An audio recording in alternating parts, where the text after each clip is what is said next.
Rich Dad, Poor Dad by Robert T. Kiyosaki. Rich Dad, Poor Dad is a personal finance and wealth building book that contrasts two different ways of thinking about money.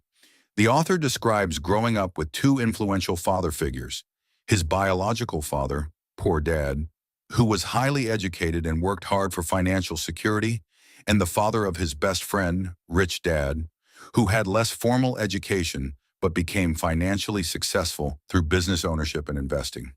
Through the lessons he claims to have learned from these two men, Kiyosaki argues that traditional beliefs about education, employment, and money often prevent people from building wealth.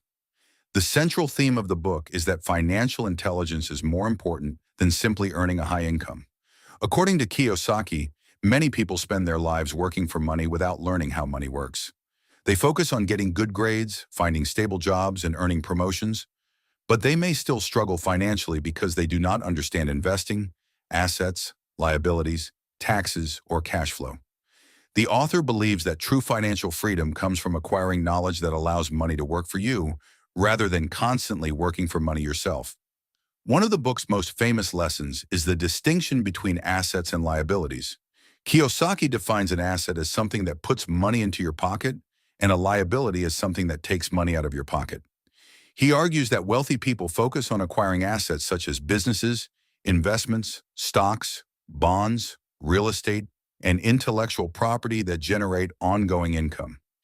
In contrast, many middle-class and lower-income individuals spend their earnings on liabilities that they mistakenly believe are assets, such as expensive homes, luxury cars, and consumer goods that create ongoing expenses. The book repeatedly emphasizes the importance of building a portfolio of income-producing assets. Another major lesson concerns the rat race. Kiyosaki describes how many people become trapped in a cycle where they work hard, earn money, spend it, take on debt, and then need to keep working to support their lifestyle. Fear and desire are presented as the main emotional forces behind the cycle. Fear of not having enough money pushes people to seek job security, while the desire for more possessions encourages increased spending. As a result, people remain dependent on their paychecks.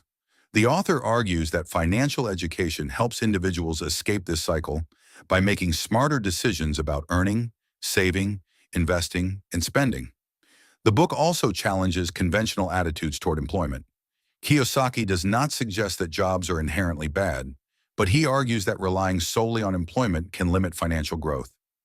Employees exchange time for money, meaning their income is tied to the hours they work. Wealthy individuals, according to the book, build systems and investments that continue generating income, even when they are not actively working. This idea leads to another important principle: developing multiple streams of income rather than depending on a single salary. Kiyosaki places strong emphasis on financial education, claiming that schools generally teach academic and professional skills, but rarely teach people how to manage money. He believes students learn how to become employees, but not how to become investors or entrepreneurs. Therefore, he encourages readers to study accounting, investing, markets, taxes, and business principles independently. Financial literacy, in his view, provides a foundation for making informed decisions and recognizing opportunities that others overlook. Entrepreneurship is another recurring theme. Rich Dad teaches the author to think like a business owner rather than an employee. Instead of asking, "How can I earn more money?" the focus shifts to questions such as, "How can I create value?" and "How can I build something that generates income over time?" The book encourages readers to cultivate creativity, initiative, and problem-solving abilities. Opportunities are often missed, Kiyosaki argues, because people are conditioned to avoid risk and follow conventional paths. The author also discusses the role of risk in failure. He suggests that wealthy people are willing to take calculated risks and learn from mistakes, while many others avoid risk because they fear losing money or looking foolish. Kiyosaki argues that mistakes should be treated as learning experiences. He believes that fear of failure often prevents people from pursuing opportunities that could improve their financial situation. However, he emphasizes the importance of education and